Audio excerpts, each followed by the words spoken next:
मैं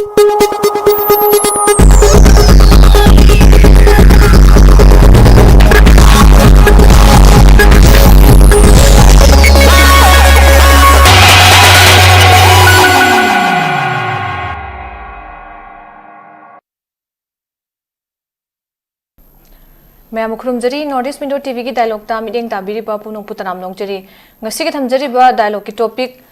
possible impact of Bihar elections result Bihar की अंदर पांगथोकिबा इलेक्शन की रिजल्ट अखोय पुनमना खंगे मसिदा पांगथोकिबा मिखल सिदा एनडीए ना याम चाउना अखोय याम स्टनिंग विक्ट्री आइतारे मसिंग यामना फंगकांदा अखोय की मयामदगी यामना कनो तौकिबा हाइतारे माइ पाकना अखोय की मिखल सी माइ पाखिबे पोस्ट लेरे सिदा न फंगिबा पोस्ट लेदा अखोगी कांग्रेस की कनोगी ओपोजिशन की साइड की अखोगी माइथीबा सोन बहाय तारे सिगी मसक्सिम सो उबा फंगे अदुगा हुजुक लेदिबा पोजिशन सेदा अखोय अमुक हानेगी चीफ मिनिस्टर नीतीश कुमार से अमुक लाकदरा लाओइद्रा हाइबसिम नॉट कंफर्म येट सिगी पोजिशन से लेरे अदुना हुजुक अखोयने बिहार की इलेक्शन सिदा व्हाई बिहार इलेक्शन मैटर बास कई दमुता कंसर्न ओरे इब्नो हाइब मतमदा अखोगी one of the India's largest India की लाइब पॉलिटिकल इन्फ्लुएंस स्टेट ने हाइतारे अखोगी बिहार से मरम अदुना मागी माइ पाकपा अमसुंग माइथीबा सिना अखोगी नेशनल की पॉलिटिकल नैरेटिव ता अखोगी चाउन इफेक्ट तौरकदबा लोना मेजर पॉलिटिकल पार्टी सिंग सिगी मागी स्ट्रेन सेदगी मागी मोमेंटम अमखक लेपनबगी मयोन अमक हाइतारे सिमसु यामना सिदा मैटर ओइबा लोइना अखोगी कोलेशन डायनामिक्स हाइतारे मयाम अमा अखोगी नेशनल के लेवल दा लाकदो पोट मैम लेदुना बिहार की इलेक्शन सी मैम मीटिंग चंग भाई तारे सुमै पोट अम लेदी अदुना इंडिया की पॉलिटिक्स को नेदी यामना चौबा चौबा अखोगी मफम अमनी मस्टर सेंट्रल लेगाक्सु सेंट्रल दसु अचौबा इम्पैक्ट अम पीदुनी एमपी मसिंग मैम अम लेबा सेंटर की लेगाक सिमक मतम दसिगी अचौबा मागी रोल अमखक लेगदो स्वाइसना बिहार की इलेक्शन इट मैटर्स स्वाइ एरिया से मासी मैटर ओइबनी लोइना लोइना महाकी हंदकी इंडिया की चाउना माइ पाकपसना नेबरिंग कंट्री सिंगदा यूपी लेडी झारखंड लेडी नॉर्थ ईस्ट स्टेट लेडी इंक्लूडिंग मनपुर सिदा करी करी इम्पैक्ट पिरकपय हाइबना चिगबा स्वाइसदा खोय अमतंग अखोगी पॉलिटिकल कनो साइतारि मीटिंग से थमकान ngasi नैनजन टॉपिक से पुखचबनी खना नैन सरुग अबिनबैदमक्ता स्टूडियो जिलेंसन लेबिराय कैखुमनजरिबा पैनलिस्ट अहुमदी अहानमक्तदा अखोगी colonel Sarat retired veteran army पबुंग तराम नोकचरी अनीसुबद लेंसन बिरिबसी अखोगी पॉलिटिकल एनालिस्ट ओजा बुभोल ओजा तराम नोकचरी अहुमसुबद लेंसन बिरिबसी एडवोकेट ओजा पुयाम तोमचा ओजा तराम नोकचरी ओजा हनबगी से ओजा द लाक्चगी ओजा बिहार की हंदकी यामना चाउना माइ पाकपसी अखोई ngasi खाव कनो दसु पाउचे सिंगस मैम हापनरी मियामना पानदबिदा बियोन कोइगी मियामना पानबदुगी वांगबदा हाइतरी याम चाउना माइ पाइ हाइबा पोसम लेदुना ओजागी वेंदी इसिगी इलेक्शन की रिजल्ट से याम गक नथोकप्रा नत्रगा एज इट इज अदुम ओइरकनिन लेब्रा मयामना खनरी फिसिगा हाइतरी करमाइना कनो तो उबि दुगा माइ इम्पैक्ट सी कयामना डिफ ओइगनी न खाली थंबियो अहन ममक्तदा आई पियो मयाम खुरमजरी होय हजे अखोई सुरला ना हंबिदि चा इंगोन नंगन थोकप्रा हाइबसे आइगी वाची तोसी एनडीए मसाना ngai मोइना पारम चे चाम्यां खै अदाइद मोइ पारम मे बहान हेन पिसलकपसे मसी तसेंग नाइतादि मसी मोगिसु अनएक्सपेक्टेड ने हाइबको मोइ बो थाजदे मसी म लेरे अदो हजि मोइना पोस्टपोन कनो से अखोगी इलेक्शन हाइदोक्र मतुंग दा बिहार की याम कन्ना नैनबा मतम से पोट खर चोंथोरे करी करी चोंथोरे मोइना कारिसना करिनो अदगी ngसाई इलेक्शन ममांग ngangnariba aduga matungda live si karino ha kana ya na hamada moina muslim ki vote sing nainare nainaba matamda ngsaigi hojiki mayam na hai si kan bjp si anti muslim ne na haibne anti muslim oibanina muslim moida vote thadore haibse yamaroi na congress si kangbu na masi pae moina tawusi ko thabak ta pade ngsaigi polarization da pae ba aduga ngasa moina nainab kuda kamai to geda hojiki kono muslim ki party se moi mitaru kai congress se hen kai ko aduga muslim dominate area sing se india na bakai and moina haire ba hande ki vote khoma matam da ko india ki kambu sina muslim ki mayok to wam dangang de ha nungai ri do wa cha matapan de adana moi si keno ma adjustment amagumba tawgiba mali haidana dama haiba aduna yam laina moisu oasis ki kambudu tarukai aga muslim dominated constituency singse maside is the hindi gi miyam phange asina number 1 atopa madana vote si khomakpa matamda NDA se NDA की vote khom matamda akoi ge Prime Minister ba Modi, Home Minister ba Amit Shah, moina really masing si ampalle. Tawri poche moina vote khom matamda BJP gi oina khom de, NDA gi oina khom. Adana sagi party haidi Prime Minister si BJP gi ne hai ta zu mana election campaign tawu matamda Amit Shah na election campaign tawu matamda mokoina thagale ba candidate sing se asigi oina punna sagi kenu tawe akoi ge vote si khomi ko. Bochi khome sima factor ama atopa mana ngasi bauta taw ko matamda ngasai moina haibada ko nupi singse yu thingbse am pam nupa singna yu thingbo pamde nupi voter na masing heli aduga kaino se hojiki level Nitish Kumar se masi yu thingbrom da chathabani na masima nupi singna monde pura full support to bi mom de atopa mana moise khoi gi scheme amagi makhada moise direct benefit haibitare ko direct benefit moise lupa lising tara piba male nupi sing de ko masisu one of the high matamada ngasagi UPA na ngasagi kanu si Manmohan Singh gi matamda bot ka gi basi ngasagi akoi gi GNREGS na ka gi na haibam leba mamdi kanu da ngasagi ko thabak suhan ba adigi ma panda salhan da basina ngasagi bot khang de tar ga su madugi impact na ngasagi NDA gi kanu se UPA gi bot se ka gi bne na kon moi analysis puthore madu kanu ne aseng ba ta ga di madu leb ki idea ni moina Congress ka panmine da Congress am kan influence torga hojiki nariga si semgi bne ba aduna maduna maram moidana haidi sumaina beneficial oiba scheme sing se misi am kanei ba am khangde ko adiga atopa mana moigi kanu se chief minister gi candidate sing atana identify to ure Prime Minister na haigre handegi chief minister se akoina panba ta targadi Nitish Kumar ohen gani si moi haigre adun mokoi gi marakta amana ama vote khobna matamda asagi moi si ko yamna chingthana dreba mamang gi da yam kana tawi si kaino haiba matamda aseng wai hata di Nitish Kumar se hojiki moi gi India bloc se mana saba matamda ma si am chawba leader am oiram bane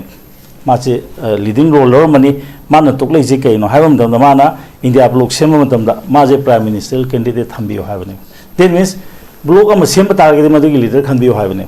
ado moina tasin naraktabadi gi de sidi tina ba yaba kangu nate na mana songthoga ngasai ma kan NDA da mo halakpane halakpadi na hoju ma ji ma mai leidri adana masima ya maroi bani aduga atopa dudi Congress ki di adum khange ma thokpa pangang na ngange adigi RJD gi su ta je na hata gadi moina atopa mo yam kana tawe mogi Lalu Prasad na palingai matonga hojiki mo yam compare toeba adana ngasai gi khoi crime rate se handarakpa khotarakpa adigi nupi gi safety orakpa adigi nupi gi reservation ga su am phajana pirame ai moina hoji analysis tawreba ko adana ngasai gi kanu dana 25% pibra thab ingang dana 50 pibra ma tawromeba adana ngasai gi nupi si thak yam wang khala pasina ngasai gi election ha bi si di ngasai majority da satpani ko aduna tasena haita ga de hojiki NDA da vote am phangni se kaino haima damda praja singni yenga matamda ngasai ko concrete oina lakpa group amaga machoi ta lakpa group amaga se karamba da vote pigani haidana masi madumaina ai tawgiba male aduga masigi impact se am chauna ai manipur du su leigani aduga impact sigi matang de second round oina hajer adu ai hojiki first round gi di ai hojiki moine amna hena kagri se adugi maram adugi ne na hajer thank you so much oza oza tom chana su thambi khre akoi gi NDA gi na handak akoi gi diverse voter haitare asi group ma'am se attract to bangam khibagi maram sing si akoi gi maroi na hara kanda akoi gi tongan ba nupi sing gi thaurang scheme kai ka ma'am am leire adagi di nupi da welfare program da focus to ba sigum su leire duga caste outrage haitare huji panbi ki ba muslim gi kari kara gi su ma'am sina koi gi broad voter base amakak sagat pangam khibagi maram am ka oibra natraga karamba akoi gi NDA gi strategy haitare os pabung dalak jige pabung gi motadi malaiba akoi gi Bihar election gi result si karamai na ubi misi kamai thambi ni ai pabung na thambi ai phong khara haije ke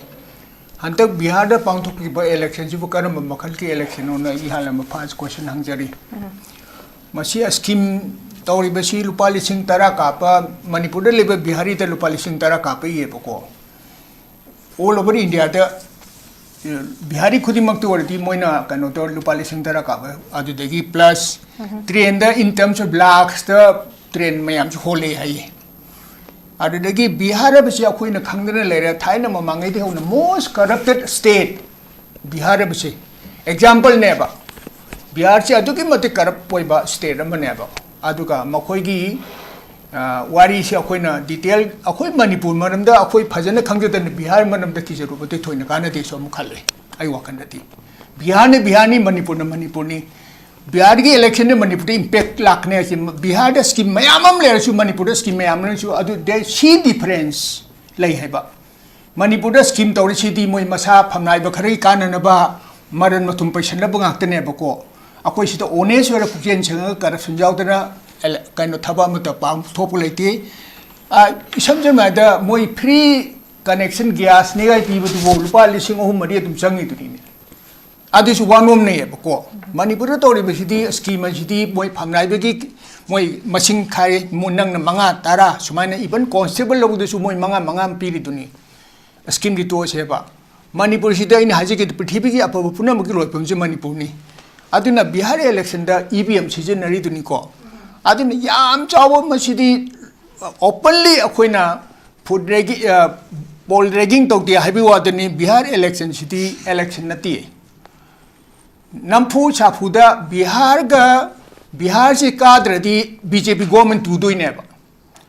masi main AMD adune ba Bihar se namdana BJP Indian ka dia na season again force in terms of money power, muscle power, all power season erga nampu to kabane ba. Masigi koi ki masigi kaishu nati moi result sidi ne I di sam na hajar abada election nati hajar isini.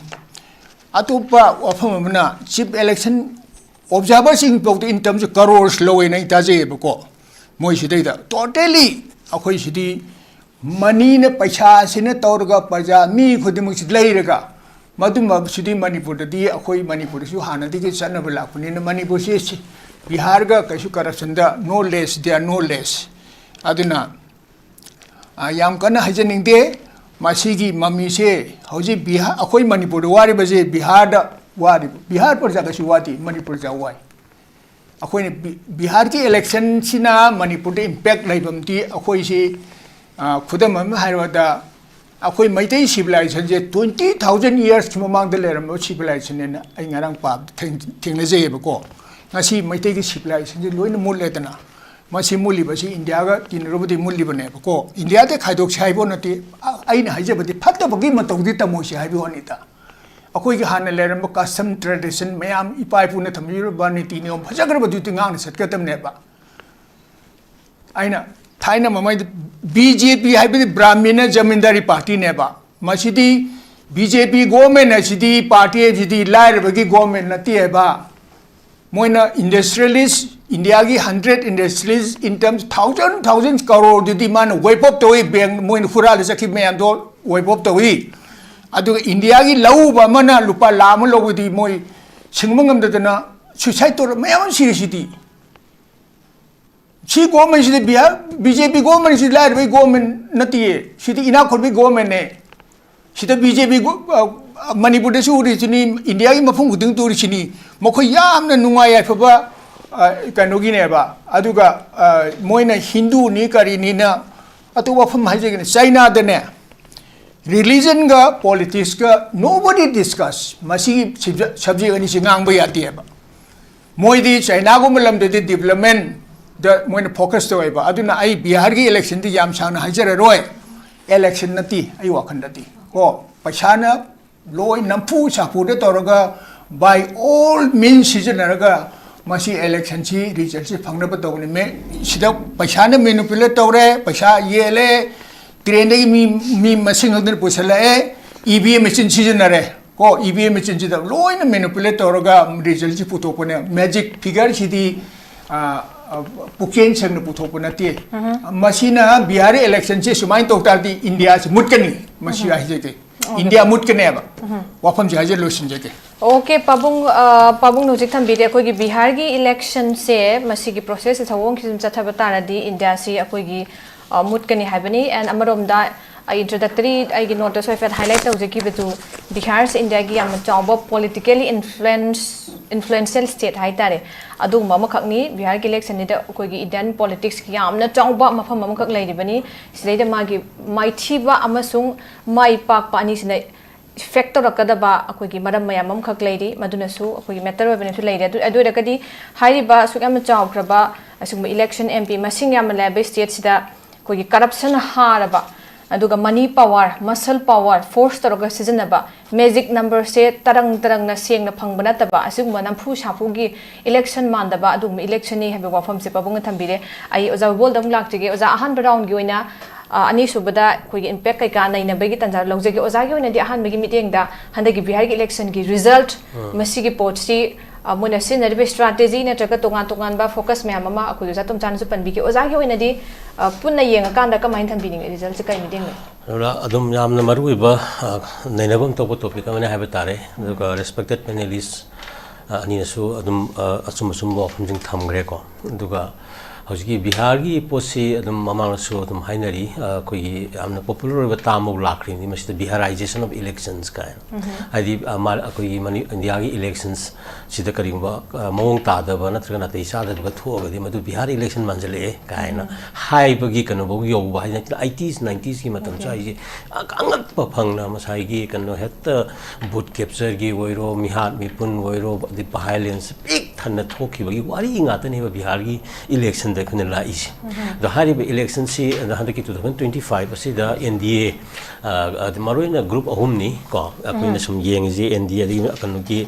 RJD gi group siga to an great grand alliance kaina to kanu muslim factor mayam gi punjan ba kanu zu leira kanda lakhi ba sida hoji ka tom chawna ju tham gi wa Nitish Kumar gi kitang fazaba 10% 10,000 ta sahi gi thaba nu pi daga thamba khotpa pi ba khotpa sona kandana sahi hanagi kanogi tongan ba RJD gi site gi youth singda lising tara pi ni gaina haibagi fail wer ga pi rakhidabagi kano anti incumbency factor haiba tare ko nase aduna impact pudi kona ne si aduna sum yengi ba matamda ngasai gi alliance da Nitish Kumar gi achauba role ama hanagi magi maroina nupi gi welfare nupi gi scheme nupi gi akoi empowerment kanu sida yamna kanna ma kha waki tawgi ko adubu sai gi anna jo haibi ba khatang eta Bihar gi election samai tawraga di akoi kanu ji India ji mukani haibi gi perspective um de yenga su sumba lai ba hai huge expenditure huge ngasai gi yamna light oina miyang gi ba kanu ma yamna pamna mendency pa na pi gi ba gi kanu di ude ko aduga tasengna haising gi ba India gi tumari alliance gi ma gi matam sana sit alliance ma na ngasai gi lok janashakti party daga pi gi ba gi rashtriya lok morcha moi lei de ko an hindustani awam morcha moi ga sit arrangement gi kanu si yam kanu oi gi ba akoina ugi akoina sum yengi matamda and then sona kanda RGD gi factor jidana ma gi sit allocation je sai gi yam thingna ga tawgi ba aduga matam chana ga kanu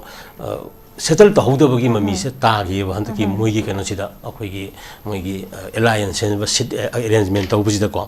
aduna sigum bagi kanu ga yeng ba adagi amana nga sai gi money power masan power gi factor mayam nakan dagi ka dia di hai bagi ko posa amasu laki ba mayam lai ba ko aduna adagi then sai gi kanu gi kanu je to gi Bihar gi kanu gi chief minister gi project RGD gi kanu chief minister candidate se my face se Prasad gi Jadov kanu se akhoi mayam na kanu popular word pa hai batare aduga samana ba kan magi RGD gi my case gi yamna pamba masak naiba Bihar represent of ya chief minister amaka khanbungam gi dabi mamim ju ai adum uye buko and then sona kan Nitish Kumar gi popularity la kan BJP ji na phat tong jala kan Nitish Kumar ji da chief minister gi face ma ta kwang kan ni bagi kanu ga siam sana khara yaw gre ba ko myam ja ya ana sigum ba factor mayam ma laibajina India gi asoba ngasai gi kono se mai pak na bagi maram di oi haiba tare aduna haujikti kanu ni ngasai की Bihar election लापदु जी NDA की popularity ला अमनिना मागी होइबा majority कनोसिना सरकार सेमनी then so I expect that मदुदी कनोसी इलेक्शन से बिहार इलेक्शन से खितंग रेक्टिफिकेशन अमा तौरकांदा सम कनो फजबा हाइबा तारेको एडल फ्रेंचाइज की मसक कन इंडिया दे कन इलेक्शंस की होइबा याना फजबसे कोइसुम हाइबे वानी ममिंग होइबानी डेमोक्रेसी होइरगसु अइकोना चाप चाबा एडल फ्रेंचाइज अदुगा मियाम की इलेक्शंस की कनो मियाम से इवन अखोय मणिपुर दे होइरको मसे अइकोना उबा फंगदी अदुना यारिबा गई सिगुमसे डेवलपमेंट ला अकांदा अइकोना असेंगबा इलेक्शन मियाम की पोतो अदु लापोइसनु हाइबा समाय थंगेको ओके ओजा थैंक यू सो मच ओजा तुमचा दा मुलाक जगे ओजा इम्पैक्ट की खनना बगी तंजा दुसु लौमिना से ओजा दुगा लोइना ना स्वाइ सैदा कोइ कांग्रेस के साथे सु बोट चोर गादी सोर गे सु वो कैंपेन अम सु चथबगी कोइ पोट लाइदि लीड बाय राहुल गांधी अदुगा सिदा इलेक्शन कमीशन ना स्वाइ सदा कोइ फेयरनेस वोटिंग अमक हाइ तारे कमाइना फजना मॉनिटरिंग तौरि हबे पोट चलाए अदुगी पोट अमक सु हंगम का कोइ सिम पैनलिस्ट सिंग थमी स्वाइ के एरिया सिरसु अदुगा कोइ वोटर सिंग सी मोगी ओन चॉइस सी खनना बैदमक्ता अकोइना यामना यामना कनो ओइरब्रा ने फेयर ओइरब्रा यामना फ्री ओइरब्रा इफ फोर्सफुल का हाइबो वहाई कसी योरो पतारगदी बाय एनी मीन्स कोइगी फंगाकांदा कोइना पावर से पाइदबा यादे हाइबगे दोमदा लाक्ता इलेक्शन कमीशन की साइड से चौबा क्वेश्चन अमा रिपोर्ट सु लेदे दु स्वाइदा मतेम तंग थंबिरो जा दुगा अखोइ नसाइगी मागी इम्पैक्ट से तोंगा तोंगाम नेबरिंग स्टेट्स देदा दो मा इम्पैक्ट से लेदुइंदना सेंटर की इन्फ्लुएंस हाइ तारे एनडी के पार्टी से सी कनखल अबंदन मागी ओवर स्टेट्स मैम ले इस मागी इन्फ्लुएंस से कमाई लापे कमाई थंबिनि मदमा इम्पैक्ट की से खनद्रिंगदा हुजकी पोतो वोट मोली मोते हाबि तांग दो थेंगला असै खनबदा यावे मोखोइगी कनो से राहुल गांधी की वोट चोरी से ना मोद वोट मांगे बना सीमा अदि मोना एसआईआर है ब्रा इंटेंसिव रिविजन हम तौगदो एसआईआर है कम हाय बने को अदुमा असिनसु कांग्रेस हम सोएब मरमदि कइगनो द बूथ लेवल दा ngang सुसित खन्ना बदा हागी बूथ लेवल की मी याम लेनरीब असैगी कनो तव मतम सिदा को मसिगी इलेक्टोरल रोल से फाइनलाइज तौरको मतम मी मखन तव नते अखो सैदे सदुम खंग लेदना को आना तौनी मिंग लोब लाउंगनी अदगी इसा इसा दा थारकनी अदगी कंप्लेन पियो हारकनी को मसिगी पोत मयाम से माना सुकंग खंगदना माना भोट चोरी काने एक हाइब तसेंग हाय तागदे ने केनो मंगनिंगे कांग्रेस की ख्वाइदी सोइबजे केनो द राहुल गांधी ने करीगी लीडर ऑफ ऑपोजिशन करीगी पीबनो मखोई की प्रेसिडेंट जे खरगे की मतम द कितन बुखलमे माय करी क्वालिफिकेशन नो माने असी बक तो थोरी बिजि करी तोगे सिमा बहुत चोरी एक थाइजले अते तागदी हंदे की बिहार की इलेक्शन से इंडिया की केनो से जर्नलिस्ट नतना वर्ल्ड की जर्नलिस्ट नो कवर तोरिबनो करी पाउला के अखोई की मणिपुर दा चिंग द बो थादा बद सुंता थादे दे पुलप थादे जे काम कई हाइदे हन मोय का के नि चिंग दगी चिंग की मी मैम द लाक बो थादा ब्राब मोय अमन लोय नम ngakten से अखोई खंगने रिम नत्रो सेदना कई हाइदब असी वाइना तौदना लोकल इशू दा माना मफुमा खंगना हाइरबा को तसे ना तागदी मागी भोट चोरी दुबदी बिहार की कनो जाखन नबा nganगने न फै बिहार से हंदे हम फजना कनो ने को अखोई की मोदी ने हम कना मा हाइलाइट तौगी से कनो दा बिहार से कोने दे हम जाखत बा हाइद्रा बिहार से तसे ना हाइददी को बर्थ प्लेस ऑफ बुद्धिज्म नि को अदिगी जेने की सुनी अदिगी एंशियंट लर्निंग द नालंदा यूनिवर्सिटी मसिदे लाखरनी मौर्यन एम्पायर जी सिदे लाखरनी अदिगी लाई की तिन की मोनेस्ट्री मयाम लेरे मफम ने हम सबना मणिपुर को मने बिहारी मचा सिंग जी से ना इंडिया की ओइनदी मोइसे इंडिजिनियस पीपल लेदो ओइदोनी मीना दी आम मुई मसक थी गाने पना हाइबिरम बया याब अदो आईएएस ऑफिसर से मोय काम लेके सिलग थोलपदि नते को उत्तर प्रदेश की मतुंग द ख्वादी हाईएस्ट मोइना हाइने अदना मसगी मी की स्टेट अमदा याम चावत बनी गाने हाइबसी मसीबु हाइबा हुनु ब्राइबनी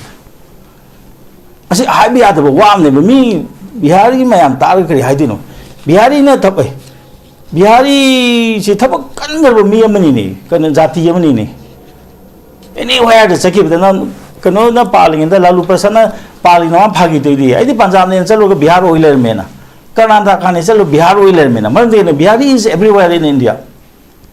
केमत नते चांगी फिनी बम त नते थप कन सुजबा ओइ लेबर क्लास ओरम बया को अदुइ तागदे ओइ labour class they yam थीना हंदन ngangu wane ba aidina hanu haji do lai haye na ma vote ani thada ya bra ba vote samane adult franchise we have only one voting right adra masi khangna chakadabneba de akhoi gidi Congress di moi da vote thate de haina session bagi vote ma ko moi na bu kadre di masi ara mani haibu gum masi ngum ma tawe base masi di yam phataba vote amane ba aduna taseng na hai tar gadi handa ki election si ngasai ki hoi ina kun ba lai ra butuna tongan bam ni adu ta da hoi communist on to sina let there be a communist government adu de hoi constitution na yaro sida hoi di democracy ni aduna hauski leiba am mai pa khaba pot ama mafam du da satna kamai to buno haidna yam kana thijalaga to tar gadi hoi sidai da moi train da holai ka do bo tha da ba la ko da no na migre ngak 67% bo tha da ba habse moi gi record ne de atopa mana moi la kya no banda asiba lok thokriba ana asiba mi sham yor me adana adum hapchalaga tama adu gi mayam do ne ba sai gi hande gi intensive revision ha bisan tawris adana intensive revision da su moi se boja mange ba adana taseng hai ta gadi Bihar gi reality ji tongan bam ni khoi ma pan de le ba khoi na pangchei se sai ba mi gi state jang wang ri state da khoi am chau khut tab ni ga ina hai ba chai bi su ai di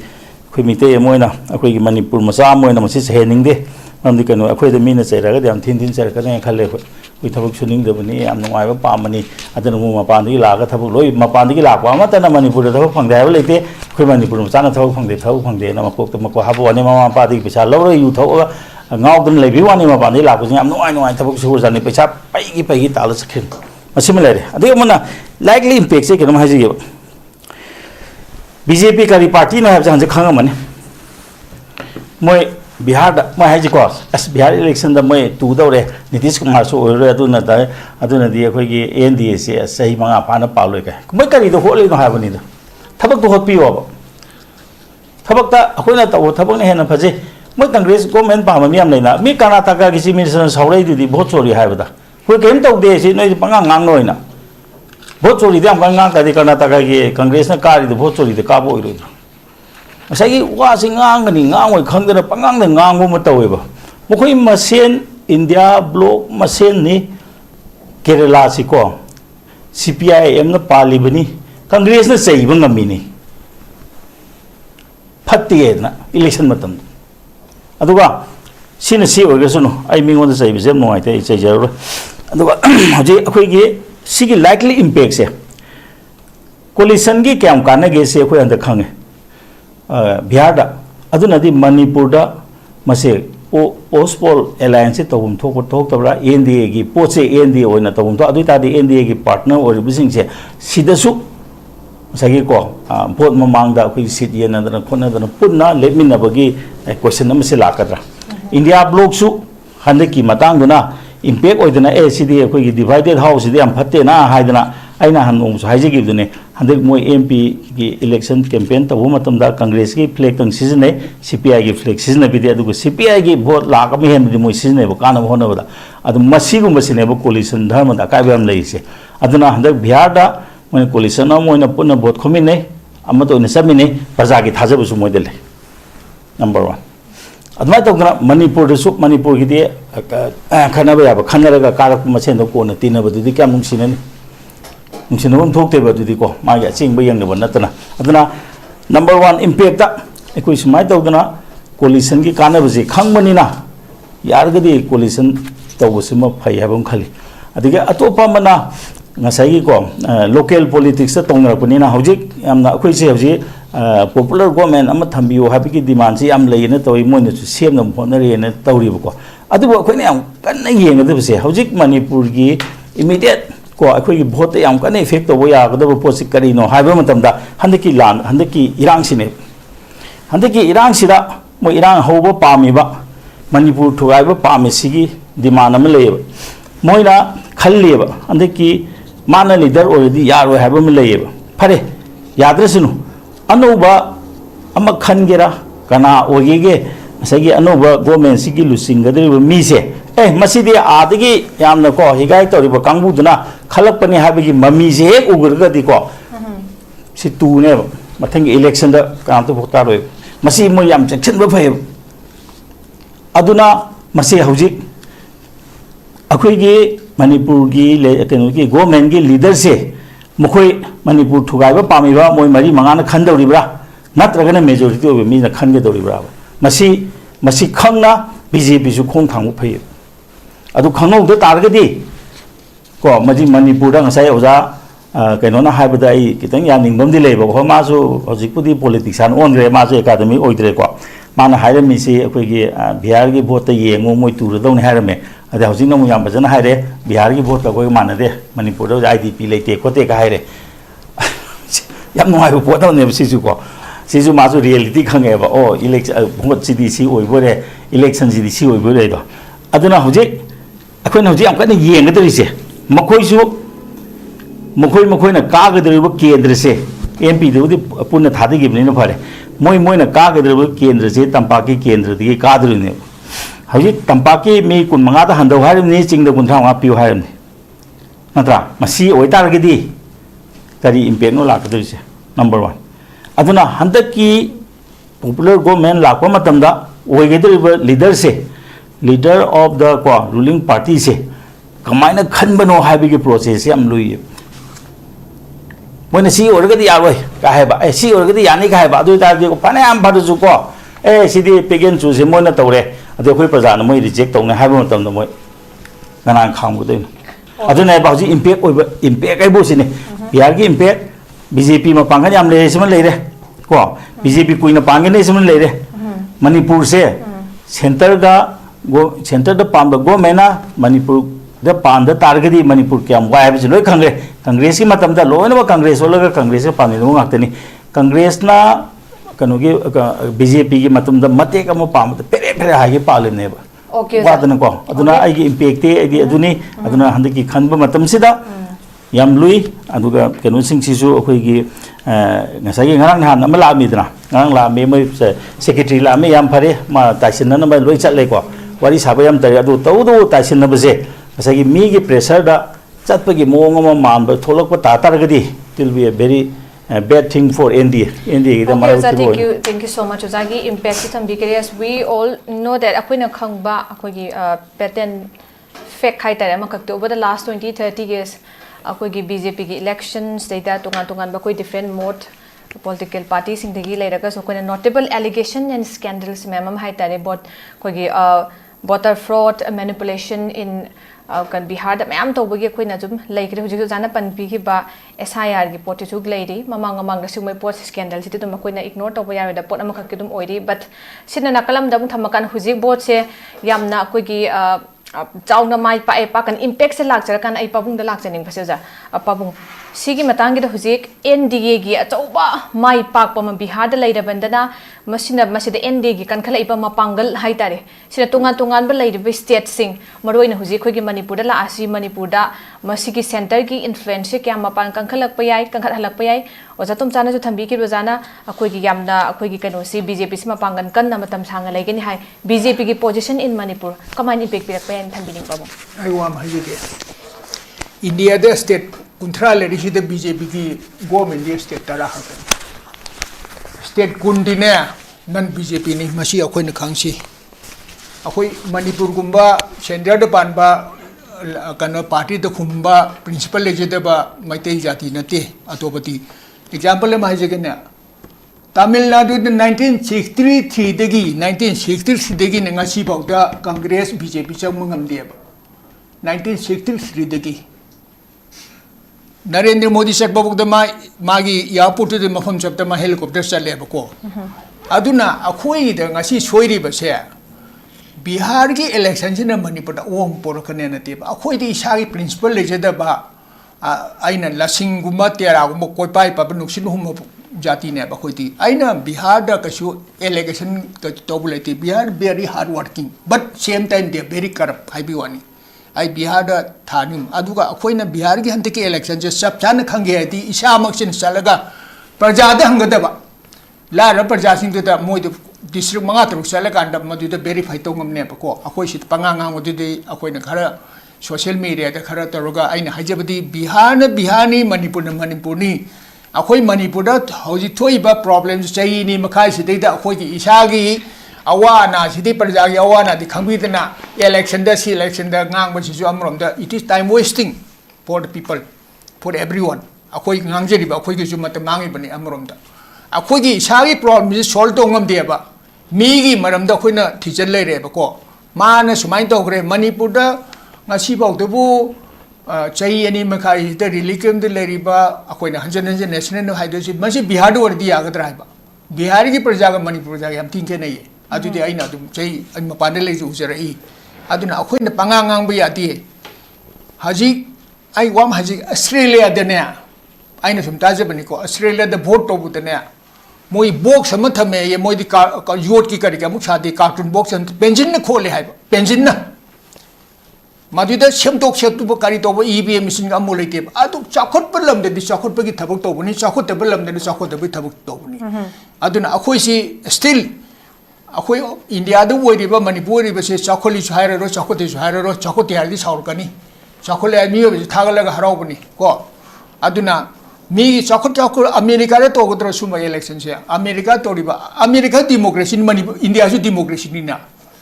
India द अखोई India द Bihar election तोरी से UK की नत्र America मफम the तोब नती है सुम culture से तोगान बमने बको मदु तोगान बमनी ngasi बिहार की इलेक्शन जे ट्रांसपेरेंसी सुलाई लेती हाइबद आइना कसु मसिदि अमुका हंजरी ट्रांसपेरेंसी याव द इलेक्शन ने बको आइना अमु रिपीट तोररोय हाने की दुदी असुमनी हाइजेगी तो मसी अखोई सोशल मीडिया थोगली बसे मी खरन ने असुम खरन ने थागल लेनी आराम ने कछु थागल लवय अदुगा ngasi हौजी अखोइना इसागी उबा अखोइना खंजगदबदी अखोइना खंजगदबसी कमाइन तोगदगे बो हौजी मणिपुर द ओइदि पे फिबम सि कमाइन तोर सोल्व तोगदगे खनबा अदुमा पार्टी लेरदि थागत पियाय अदे बिहार दे बीजेपी गारे मणिपुर दे बीजेपी गाने के वाफम दे डीजे ब्लरी जीरो नेबा जीरो नॉलेज लेबा मी के वाखन नेबा को मी की मतोक तम होना दे इसा की आइडेंटिटी थमगदबनी अखोय हलबन कल्चर थमगदबनी अखोय ngasi 49 दगी ngasi बौद सरबना सादना मणिपुर लोशन भी फिबम लाइसे मणिपुर की आई वाफम थाई के 4 October 1949 द फोंगिबा न्यूयॉर्क टाइम्स नम फोंगिबा 4 October 1949 अमुकन हाजरी न्यूयॉर्क टाइम्स द फोंगिबा को मतम दु द लेरबा मणिपुर पॉपुलेशन 5 lakhs नि स्क्वायर माइल से 18,000 स्क्वायर माइल्स नेबा मणिपुरी साइज 18,000 लिसिंग तरा निपान नेबा लिसिंग तरा ngasi मणिपुर की स्क्वायर किलोमीटर क्या ओइरगेबा 700 पो फाद्रबनेबा क्या मांगरे येंगोदना दो मसीदी अखोय 11,000 हेना मांगी बसीदा अखोय अदु खनद्रेबा अखोय लम मांगीबा अखोय कल्चर मांगीबा अखोय आइडेंटिटी मांगीबा लोइना मांगीबा सिंगसिदी फरेना दुम लेरे को मीगी मतोकता मिनाय ओरगा हिंगबना बीजेपी नत्र कांग्रेस ओहेन चिना दुमाई लेरे अखोय से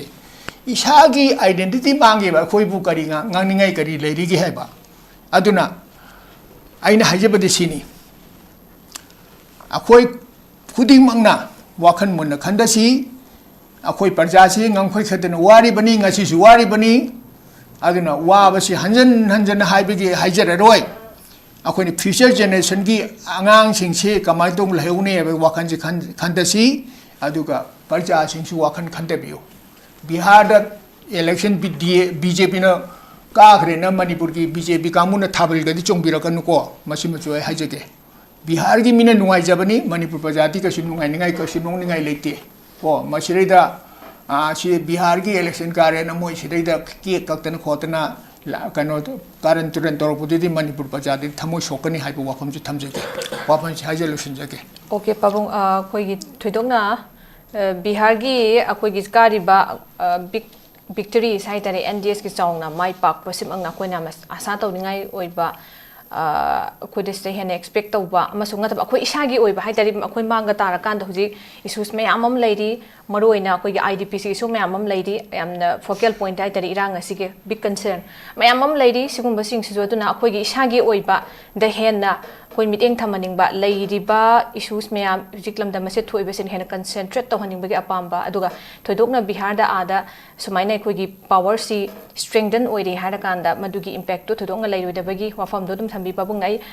oza bubon dam oza dam lak chege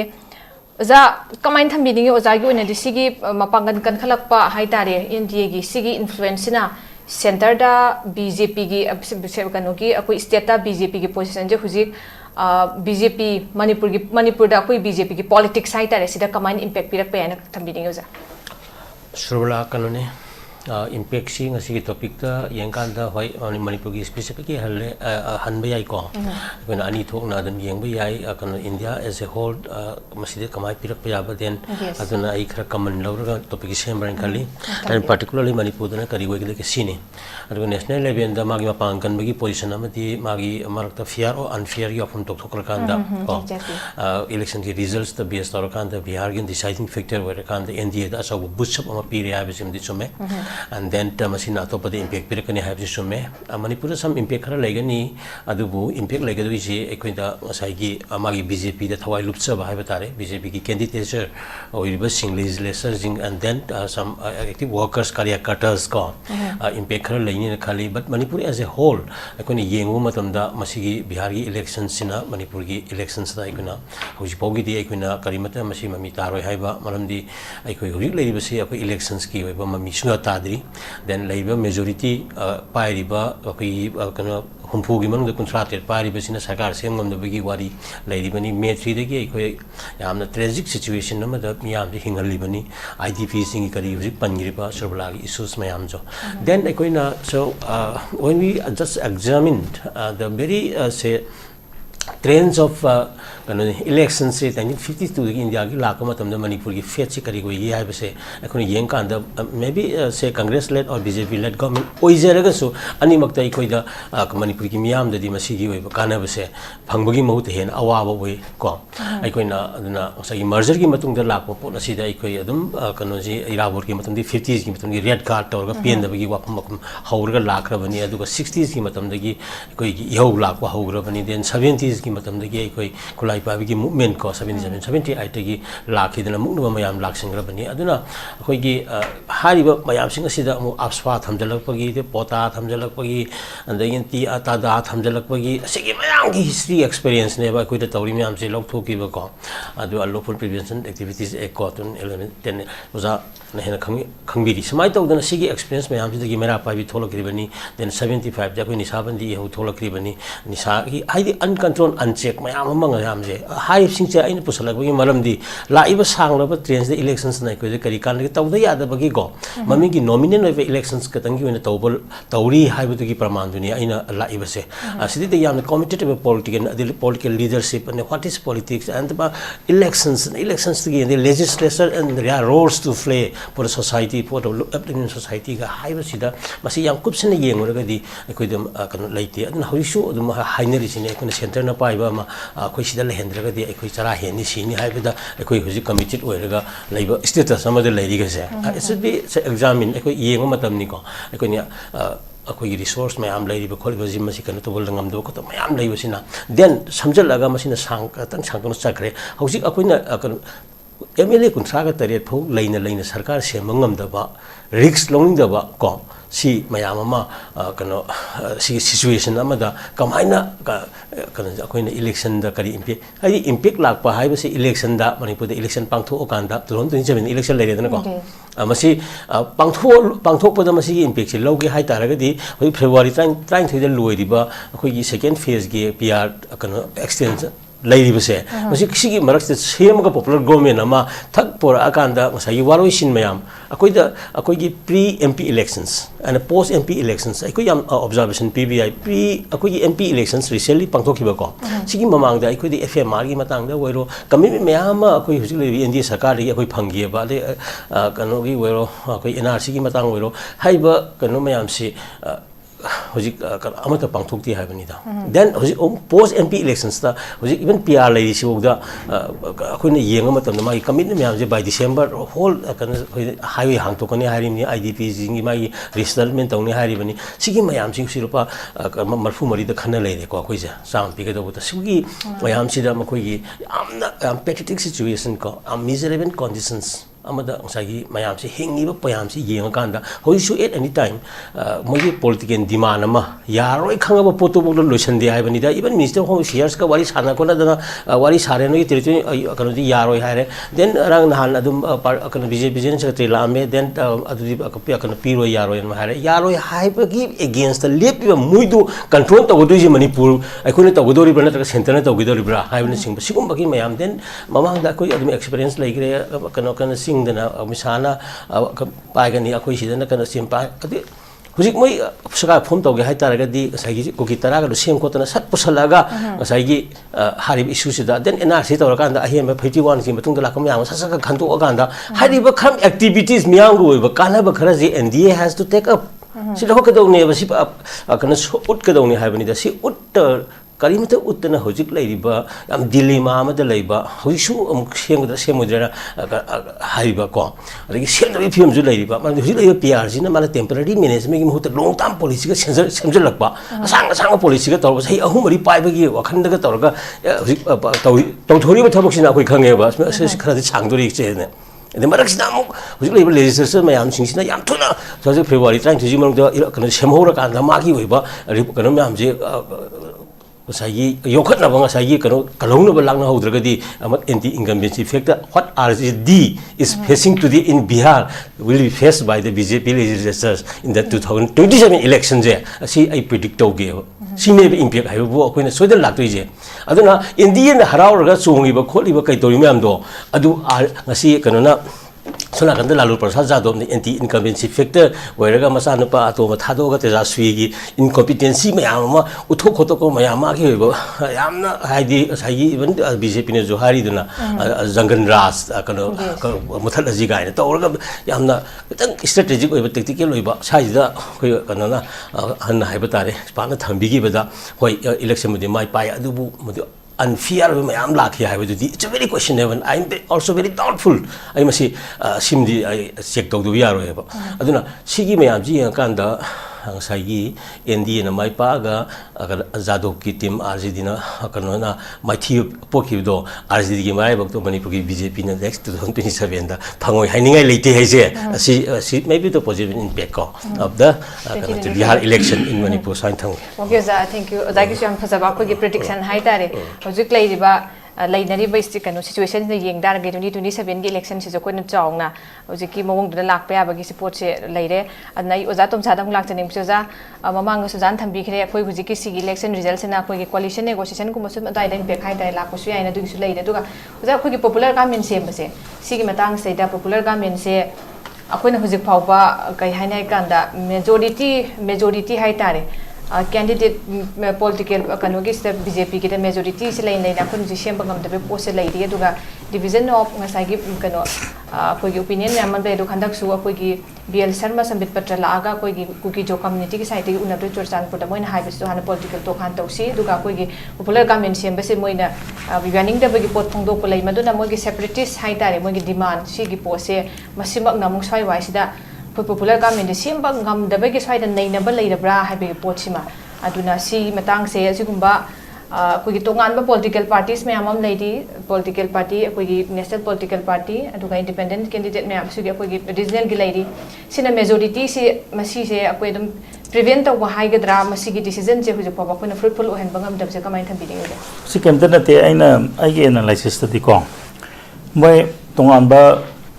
kano moina pamba do piru rahare separate administration pibagi wafum leitre to thowa be wa leitre amisana ngasi bokta kana gum political party amdana haidaba manipur ga tripura ga di tongana ko han tongana independent ne le madigi india da ko no pulapani makoi ki boundary sokpase amlu haigreba aduna de hoji moina haije kemtana teba political settlement mahan to bi hane moi hoji political settlement jai no ubuda moi manang da wari sanarong ni ekhona hoji illegal immigration ji tam to hariba moi hoji demand to ya pare masi to piro haram bi ya ekhoi india da sum nei jere ge haram bi upai da lekta ta ga de ekhoi je indian citizenship on bi ro ekhoi status ko ji tham bi haram bi ya sima aduna mai ngi sai do hoji ne government sem sem lai sem da bi maram le moi ne ningai khare to moi na pam khare ni rei ba adune mai haje hando leader khan ba matam da मखोई की खुद से यावे है ना कितना है उगे मतलब दंग सा ओजाना है भी तो RJD तातो ने भौजे कनो से BJP से RJD तातो ने मणिपुर को अदि मसी तहान निंगबा असोना कहीं कामु नदी तहान निंगे BJP से माइथी है निंगे अदने बा मोइना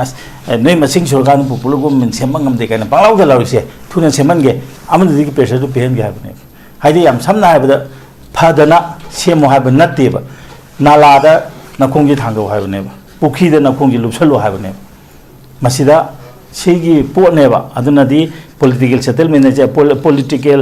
सेटलमेंट जे केमता नते मखोई मपानदगी चंगपो सिंगजे अखोई इंडिया की सोइदना तौरंगनी आइना उबो मतमदा अदु नत्रदि होजि मोइ लेइतेब अदि अखोइना मोय अखना हाइनिंगना फरे ओइजेरोबा अतोब इंडिया की स्टेट पुतोपिरो नॉट हियर मणिपुर नतबा अचो अचो state I can tell you, I quit the glassy muktung saw by sing never. See the Tankai Mohajele, the quick to give. Ah, the Uki Muksa was Samudra Muksa, we sing to the core, but in Namahajin, they give the case of Congo. Adam dispersed of Geneva. See, can see Quam, any cookie types of Loto Haridina, Massagina was a canton Geneva. And conserve the core, I do not regret my attention, Nelly Hoji. Mandican the Moy Yaro Hanga. Highly say Yaro Devon. Ya, she can't come in the Masiki Pochineva. Adana, Massiman Lady, as I Hajido, Hajana Aduga, Atopamana, Massing Sureva to Sendris, Maramum Gineva, Maram di Carino, and Habamatunda. When I seen a leader with Taga de Hoyaro, have a career whenever. Amohum Bion, Hekumodo, it is very dangerous. Mandican, the Mohoki influential like Himatamda.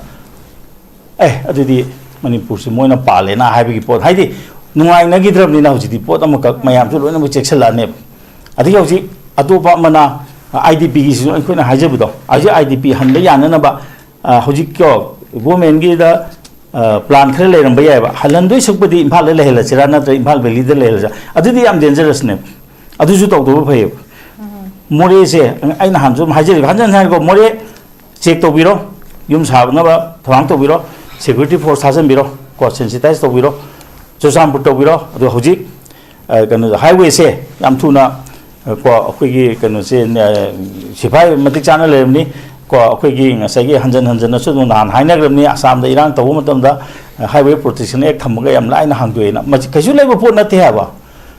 Kanodagina, Modbunga, Swadikina, Kapu, kilometer, Kunmutan, I say, how you folks some told this year. I see, can he play no harbor? I see, Patabaleva, say, RJD only never say. Mayam the Pela Tragadico. I see Pateva, I see this. Some other some son than a lady Pateva. We are the Kangan don't know. Although she Kangan Buggy, Potama, Yamtuna Matokta, I do a Masia Quiggy, Kamugam, Sakti Sakari Patablay at the Atopamana. Must in that of Nativa. Nakanam was injured labor can. Young don't know injured limit me. I think go. My Jack with the sing young in the go. Sing Pisan Vegan Hub. Sing Mutat Pio. Aduga masi dane aina hajegi dabse aduna di hojika atopa mana Bihar ki formula si yeng bioba masa aina hajo coalition se khwaiti bhabu podam ne mamang da su bundi pandi paminar ga coalition oita ga di common minimum program lege da bani amana ama respect tong na ga da bani ko party amada respect tong na ga da bani masing yam yam da badi khangde coalition partner ni adu masi gi posimasu yam Madu Potamaneva, I say opposition gisu, ruling gisu, say Animaki Paraneva. Adunadi, I'm some have that when I say, Sadam have taken at the side Animakin. Go, side Animaki, some the pulley with the su, team when a pundio, I saw the pulley with team when a pundio, football Sanabam, the Kunuana Yang. Go, Gan then Mantana go. I'm a cow, I'm the cow, didn't know I over. Okay, sir. Zaki said, question Matam rest of the Saiko Quickie. May come saying now, could separate administration happen to Gamakogi demand, say, we give Piro Hybrigi Center Union, citing high direct, Sigipocha, Amichana, so high Beledo, Masita Quina Hangba, Hangamakak was a quiggy, Masida non engagement high direct, worry to Makogis Hana, Bigi Port and Kagaro have ports still center Gani Marakatabusi, Massi confrontation, Giposina, Asi Hangalakan, and we don't take a violent side that Messi Scarlet or Can High Begitu Mafata, the Mipamba, when I see center intention, and why they keep on Masagi negotiating. Taurisi come and meeting. Namona, hire Mamlay. I quay put young Kuna Kutsi Tanning then a go. Mase Amon Batagadiam Hinjala Tagadi, Mizoram bombing to with it. Torcanicano, certain. In the house of the Pagito Weabalam Natri. adubu ngasagi ko muisu ama khangde punlu re kuina chaminaru re ko moi aina hai do kanu se BJP je kanu da moi da khudi thiruram na hai do khudi thiruram ni mane sum ninga sum henjal ta di ko anga yung ge anga sum ninga sum henjal de khu kanu ma dum tawina he sidi henman ge na adu yawani da adu ji moi gi di ya roi habni na hujiki se amana kuki any kuki tribe se dum thambi habama ya tu bom sang yi sing si de khoi sidi je nong thok bi ro khoi tan thok bi ro na habama si da la ka dri ne ko ai di masum da negotiation tawrong ngadra ina yam kan khale adu to pa mana nga sai suje ta se na ta di KMC pixel lo hagre ko khulai serin to hagre ko mo ji pura control da le to ni mo ja ada jingnung da thajang gir dong ne ko ai ma chi su ai khare negotiation tawrong ngadra khale ado akoi na su ma se yam na thon ba ya ba khoi di som na inviting yam taw le re ba khoi di ko samai to na go men na lap to ki to phajana thabu pang tho hai mo to ko taw de go men taw de ha na ai di ngasai ya ji ha ji ne kano da oina dre ba khoi si constructive oina dre ba ko ai ma na bu taw de ke yesan ba ma mai pa han da ba ma na ngam dre na ai na to ge hai bu mo ma chatha ba adu na tra kana semam ba mi na ko semam ba char do mangan ning da na moi la ga mo sawat ke ha bi wa khanam le ba adu mai le re ba okay sir thank you so much yam nungai je jau je aloi ba je ki opening round na su thambi re akoi gi huzik lei de posi some sort of negotiation high tare chathanam ba yai adu bu high posi negotiation si masi whether akoi manipur gi the larger interest of the people of manipur acceptable oigadra haib na ching that's another thing nei adu bu kai gumba khara area khara negotiation gi chathana ba adu mopot khara gi condition adu mai leram ba yai haiba ga form chu thambi re ai pabung da amu lak jege pabung akoi gi huzik popular government sem bagi leidiba fibam se pabung loirak chelak pai oina sta katang reference pi ka thambira mo ja bonus thambi kib da akoi ngasai gi kano si PR government si temporary na taba chahi sang thana leige do mo kaman ba do hujik ni thoi be irang seida akoi gi suggestion na take any road mem ama governor na puthokpa amasung manipur praja si pen na ba sumaina adu gumba any kind of suggestion am pawuje fogwa leitri haitare yamna kano da akoi gi beating around the bushes matam dugi oina huji akoi gwalta bi gi thodok leiri bani thijin hani khon haira kanda akoi gi chup lupaga laikre suma payam ama leiri aduna popular government sembe hujik leiri ba situation je pabung kamai thambininge ai wafam da je ke ne manipur praja khudimangna choise CSO na sangai festival pangthokono na hai yes go mena hoji full scale da chemaga pangthokani na hairi hoji leiri ba PR su gom akoi praja gi against ani hana leramba government su adum praja gi tadana masa gi adum khanja banghatani ko masida hoji sangai festival si manipur praja na pamde na hoji leiri ba national party maming panjara roi moisina kanamuna statement manipur jana yadre disi pangtu pu no moi kanam hai bi yada bro machindo plastic na jomjin gara braba adu moi hai de prajagi against the prajana pa ma chi to bi de national hai hang to bu chi ke to hang to tri no ba ma chi to akoi gi shu khang de kari khang de aduna akoi shi da politician hai ba se ibema aina na han hai je gare ko politician hai ba si yam lu ba yam na lairik la chu hai ba हानगी मणिपुर इतिहास हेक हौबदगी हौजी पाउद खंगबा अदगी present हौजी ओरिजि खंगबा future जु खनबा ngamba मी thinker को हौजी ओरिबसिद politician की quality पिछने जाव मी अमा बो यावते को पॉलिटिशियन है बिसिति याम ख्वाइदगी अरुब प्रोफेशन दो पॉलिटिशियन है बिसिनि ख्वाइदगी मियोबिगी पुंसिसिदा डॉक्टर नते डॉक्टर न ऑपरेशन तोर कनबतो नतेबा politician is in a prajama kandoini, Lepam kandoineba, Lepam kanbo mission quite important never. Akoi Manipur lady politician sing today in a Hajaroi, sing a tanga hibashi tongan tongan, which she command to lucky so when country, Aduga. Akoi Manipur the top tabu election tore, MP election tore, MLA to Chifu, election chief Karmakano, Luin Kangiduni. Aduna. I know Hajabadi Manipur chair, Akon say any Makai the Urabanico, India part, among Nati, I say Makoi, Tabak Torums in Usagrabani.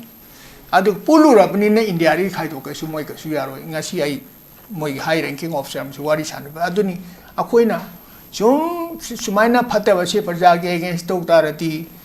Indonesia, Tokiba, Sri Lanka, Tokiba, Bangladesh, Tokib, Nepal, Tokiba, the people may have revolt Malapato, Maruin, youth from the Pientrati Masigi. Pin the column of the Soitana Matuito, Apavati, or a roy of a call.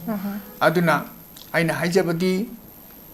soiba yabagi soidre hojidi asoibisi 1949 dinga si bokta khoi soidne laiba ejon today ngasi bodi soiribne khoi khongtang se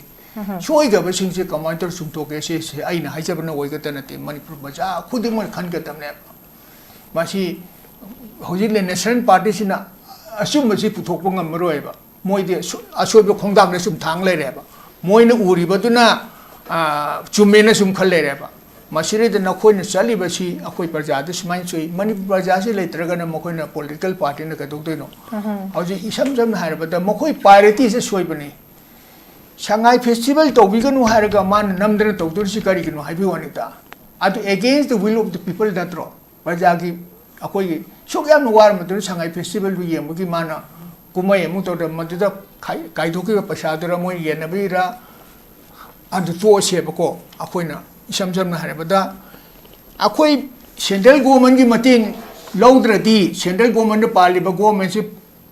ki maduga manadradi akhoi sera hengani haibu wakhan ju thado piu chai humpu ga nitoi se tamil nadu dane bjp na su pande congress nu du pande my regional party na palibani ai amukan haijari india de leriba state kunthra si dane state kundi ne masa masa gi tolna panjari bani BJP si da है तो BJP से मसी वापन से तोसी कांग्रेस वापन तोसी इसा से कोई मणिपुर से कमाई तोरगा नुंगाई ने लेना बा प्रजा नुंगाई ने ले बा मणिपुर इंट्रिकेसी टेरिटरी से काय दना बा मसी अकोई तुम दना अकोई के अफब थबक दे अकोई ने खंजगा दे बनी मयांग सिंह ना मोई नेशनल पार्टी की लीडरशिप ने खंगे दना ते आई ने हजबती फाइनली इसा ने खंजरगा मणिपुर जे मिपोंग फुदी मन खलगा मणिपुर तो सोल्यूशन जे पुथोक्सी हाइबसी वापम से हाइजलोशन जे ओके याम फजबा अखोगी पाबुंग के क्लोजिंग रिमार्क थंबिरे हुजमक सुनी अखोगी संगाई फेस्टिवल की पाबुंग थंबिखिबा तौबा यानी यारो हाइबगी अखोगी प्रोटेस्ट हाइतारे असि याम कन्ना तौरी लैरिबा सिचुएशन सिंग मरोइना आईडीपी दा लेरे मसिगे कनो से हाना नाथाइबा यारोयना तौबगी याम कन्ना स्टोरी आई ओजादा मुजा रोइबगिने लाक्चगे ओजा अदुना हुजिकी फ्यूचर की इलेक्शन दा अखोगी कोलेशन हाई तारे दुगी पोट अमा लाकद्रा हाई पोसु लेरे दुगा खिस्तंग रिलेट ओरकान आई टॉपिक नंग पुसिनजराकान दा हुजिक से अखोगी कनोगी एनडीए के चाउना माइ पाकपा अमसुंग सीसी की पागी स्ट्रेंथ न मरम ओरकान दा अखोगी पॉलिटिकल लैंडस्केप से हाई तारे अखोगी मणिपुर की पॉलिटिकल लैंडस्केप तसु करम हाइना पॉलिटिकल का आउटकम से रियलिस्टिकली कमाने शेप तोरक पयाय नत्रे हाइराकान अखोगी वोटर बिहेवियर हाई तारे मणिपुर सिना कमानी फैक्टर ओपन थंबिदिंग Hoi kan SURBALA kan ni sigi impact si kan election tawdraga di kan impact si phangoi ni election ji hoji pogi kan ni mami tadri haiba tare ko aduga president dun sangthok pogi keno leidi then akoina muhanna sum yam thuna athuba ko repeat taw matam da akoina amu yenga doi se kan Bihar gi elections da masi BJP gi kan popular na ka gi bra natraga NDA gi marak da JDU na chawbal Nishish Kumar lauraga vote si ka gi bra haiba keno sini akoina yam yeng ko sona kan the failure of the saigi kan tejasvi ko magi oiba kan am sojalakpa sona kan na magi am strategic oiba kan alliance ka legi ba ko ki myam gi impact to la then madudi para khari tambi ai ko kon yam ko mai to strategically misi alliance to to boy ro na traga kari changjing ga gi hai ba according to the very situation that we are just coming across ko ko na masi face story ba myam si yeng ga ko to ba ne mti ngasi le situation ji di am na kanoni ta isam cham na ya kan di Bihari elections ta kun sak pusalaga nei na ba ya ba pot am kang na ta bani na maram chidi da ikuna se artificial hai ba tare ko proxy war da base to ba ngasai ka complete situation am ka mai tai na kari chin cookie ga mai tai ga no mata ka ka gi khud thona ba na ta no sin ba gi wari da ityas ta lai gi da ba posak am ka da khangau da na 2023 gi me 3 gi tholak thi no hai ba se it's a very questionable ne hai bani da am asidi da alone proxy war ma gi agenda ya ra kan da hari ba kana pot singa si gi kana awa film je sanar ine ba si lotion gi harasu chauraba kana bhara sin lotion dri bane ba ko aduna hari ba mayam si yenga kan da aikoina ngasai gi even kana ji Bihar Congress to amakada kana tawre na akoi si di anima ki history je akoi da aphabam to oi di hai bani da akoi di han matam si solution ji pura padu ne ba hoji akoi amuk se nei na ba yari ba last 2.5 years da ikoina center da blame tawri masi matam chan tackle tawdi phajna equation na bhona de world mari subar riang da lakani most powerful country amani oira ani na hari ba bharat kumamna sigumba kan khara issue khara lotion masiti kasinati kaina hari ba sida India na more powerful oira kanda amadu lotion gani haibadi akoi adusu udri haibani da hena sathi ba impi amu lakpa yari poneba now we are more stronger than before aduna amuka hena kan tawrani gaina amchang selakpa chi naina hu haibana so our legislators na risk taking ko risk taking a post in all entrepreneurial activities da lakpani manipur ki situation so entrepreneur yam to political entrepreneur thola pani phuru masa masa me yam leadership toraga magi masai khomjana bi accumulation of wealth and power do ade toraga se kan political entrepreneur ai dini se sibo thokchalakbagi issues mayam na laine ba ko aduna hosti anyway entrepreneur ki sector sang e khalaga di risk taking is very much important component of entrepreneurship ne ba aduna this time before 12 February take risks ko unite punjalo then masi constitution right ni central people right na ti have any formation of government a majority have pot ali sarkar sem have is not the right given guaranteed by the central government is the right guaranteed by the constitution of India adugi khanga khanda hojik pulo demand tawro governor da invite tawro hairo majority kano ullo aina chin kano ko leader sikhal le hairo yengje ba adwai kana semak ta ba government amakap center na sem da ba do miyam do ollo ba adwai kana ikuina hojik le legislature thaja ba gi kano thamge abni da haidi demand tawra kana sarkar ari semal laktre gai do pullo nei kuntra de sure leader am pur sango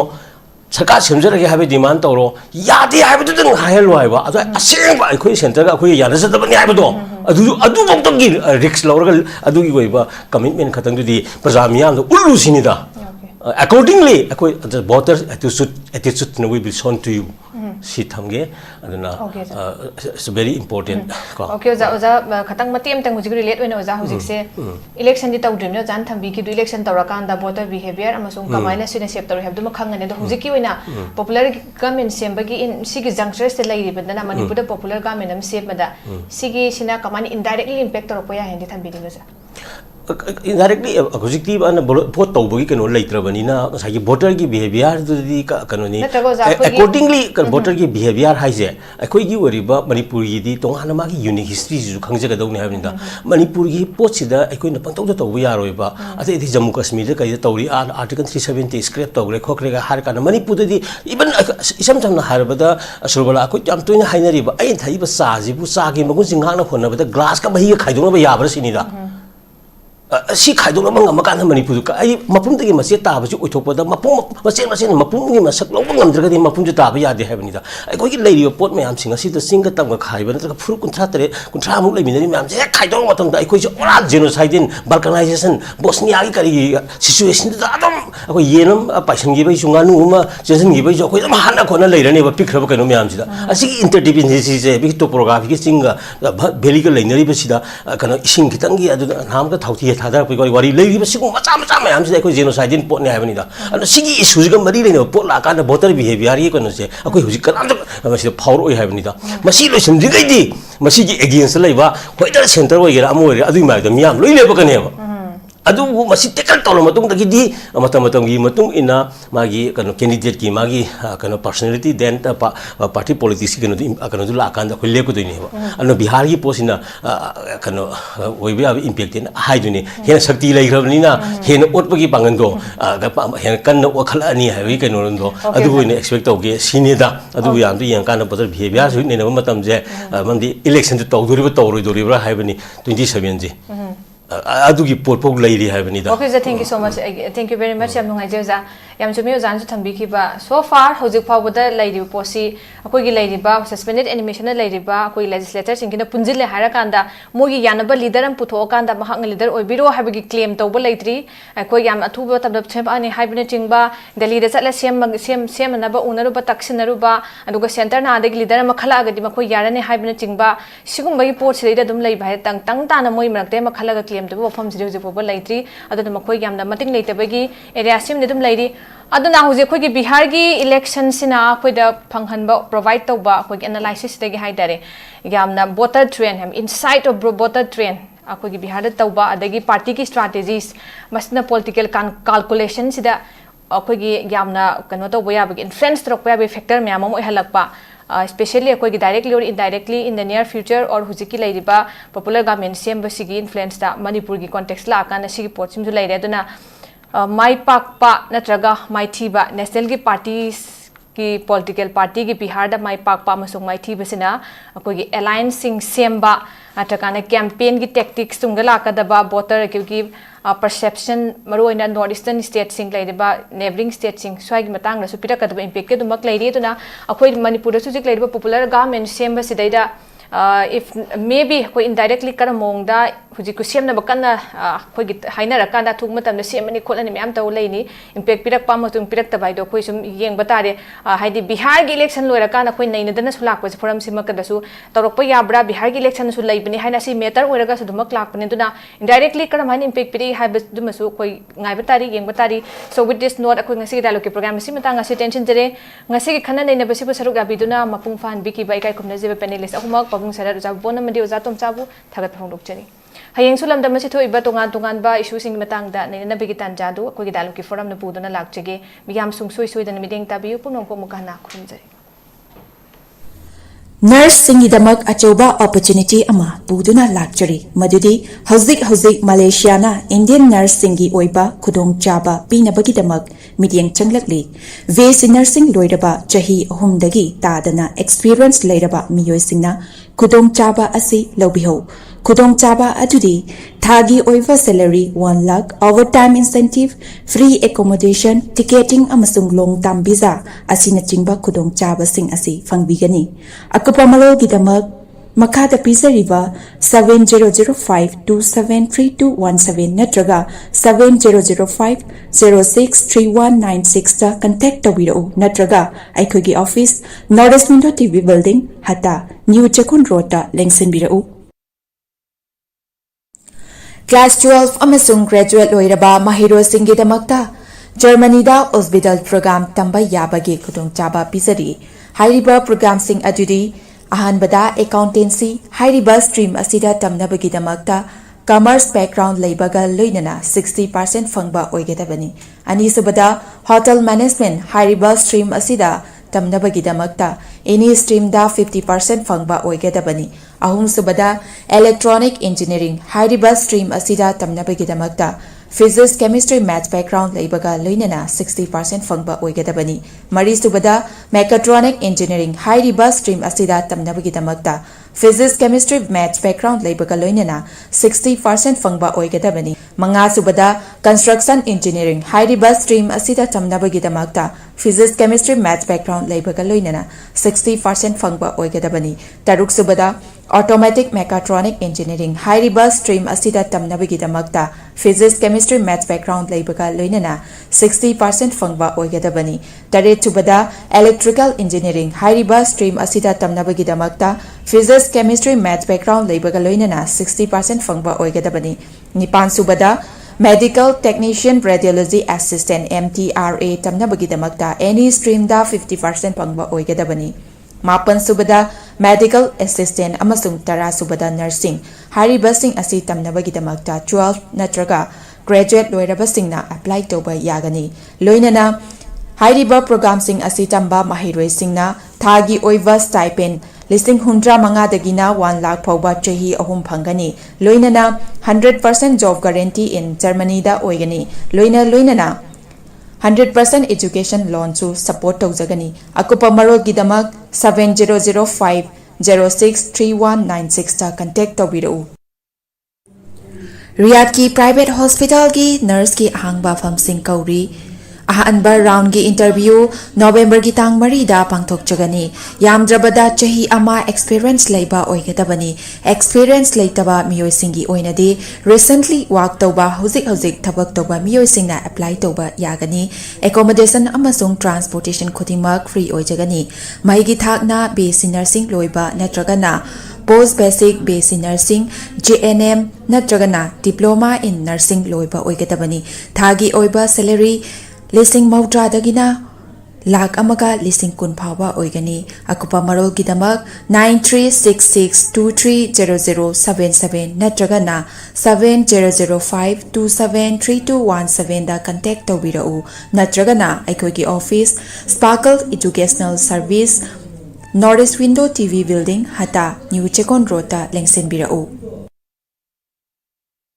Haksan phana thamge hairabadi iramda masimakta laiba khwaidagi pharaba hospital singi manungda ama oiriba Babina Hospital leijari. Mafam asida thazaba yaraba amadi sel yamna changdana specialty kunhenbada ana layengbagi khudong chaba pizari. Pediatrics, cardiology, cosmetic surgery amadi specialty makal makha kayada aikhoigi specialist singna marik chumna thawai hakchang yauna layengjari. Aduna state wangmada amuk karigi chatlugani aikhoigi manipur da su hogikti awangba thaki healthcare fanglabada. Matam mangan biraganu sel hena tingan biraganu aikhoigi specialist singdagi malengi apaba thaki layeng patak yumpam oiba service lobiyu. Babina Hospital, where hope meets compassion. Aku pemerul gidamak Babina Hospital, Sajiwa Jail Road, Khabai Soi Imphal East Lengsin birau. Natraga aikhoigi phone number 6909 390666 ta call to birau.